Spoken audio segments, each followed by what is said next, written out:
this is a really simple, quick feature to show you. It's called a watermark. So this is not movable on the Google Docs page. As you type, the type will go over it. Currently, I do not have my watermark faded because I wanted you guys to be able to see it on the video. But it's a real simple thing to do. You just simply come up here to Insert, and you go down to Watermark. It'll pop up a side pane here where you're going to be able to choose your image. So when you first go here, it'll say choose image, but since I've already got one in there, it lets you do the edit image. So you can see I'm using an Inside Shen folder. It's called Inside Shen Resources. And there is a Shenandoah draft watermark file already created and sitting there. So I simply click Insert. Then I get to choose how large I want it to be on the page. You can actually scale up from the smallest number to make it bigger. And then you choose right there whether you want it to be faded or whether you want it to be bold. So I'm going to make it faded and then say done. And now I have a document where I can type whatever I want and quickly have the watermark there. If you don't know how to get to that Inside Shen folder, if you just type bit.ly/inside Shen drive, it'll take you directly to the folder where all the Inside Shen resources are. And then if you want to, you can add this folder to your drive simply by clicking the arrow up here under Inside Shen and saying add shortcut to drive. So you'll have access to all the view-only resources, like all of the PowerPoint templates and all of the graphics. Okay, so that's how to add a watermark to any Google Doc.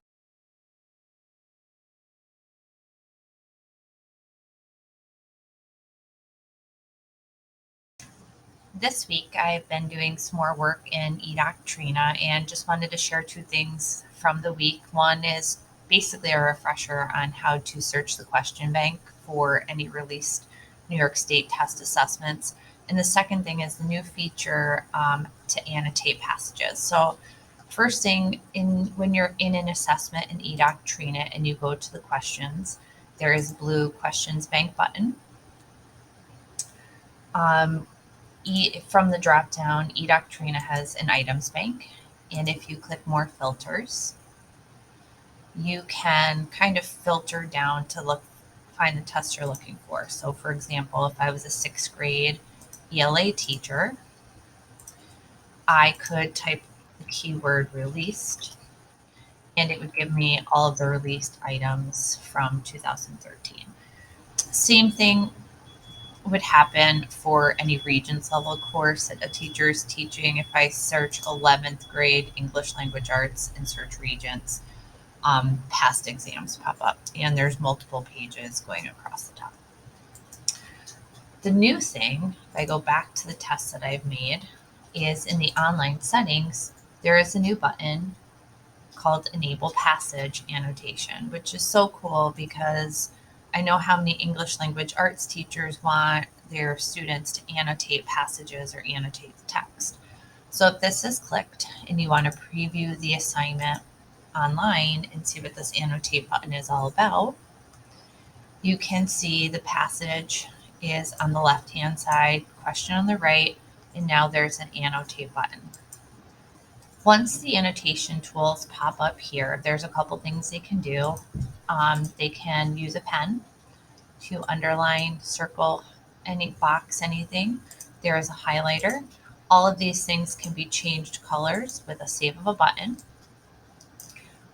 Eraser, text box,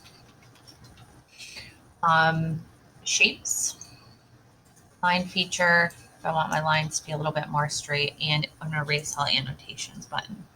So as I'm scrolling through and reading my passage and there's certain things I want to highlight, I think this button is an improvement from what we were able to do before.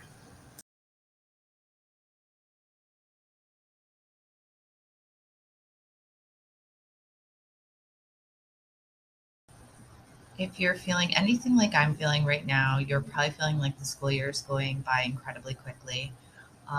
To me, the work that we did at the secondary level on block scheduling seems so far away.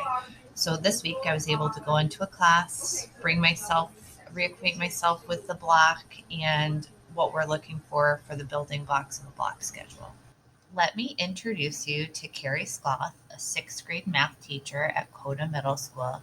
Last year, Carrie was the kindergarten CBL teacher. For the lesson, Carrie wanted to build on the students' knowledge of equivalent fractions to help them draw models for division of fractions. She had the kids get up in learning groups right away. She gave them a math challenge to complete on the whiteboards that she has all around her classroom. Once the groups were done with the math challenge, she had them individually work on this open-ended question, asking them to identify similarities and differences. Carrie used non-linguistic representations of what the students were learning by allowing them to color. Carrie hung 24 equivalent fraction questions around the room, and students were encouraged to get up out of their seats and work independently or with a partner to complete as many problems as they could in 10 minutes. She did a temperature check of the classroom on how they were feeling about the fundamental skill of equivalent fractions before she went on to teach the new topic.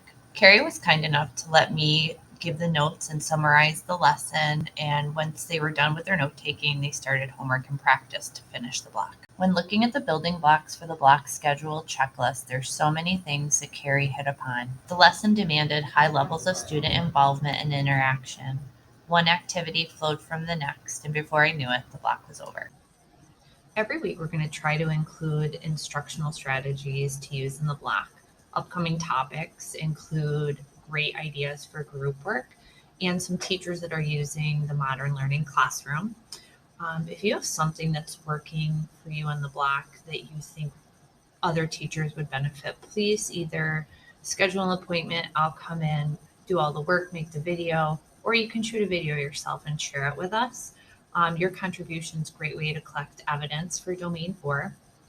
And keep your eyes open for scheduled SIL time for your individual block planning. Have a great day.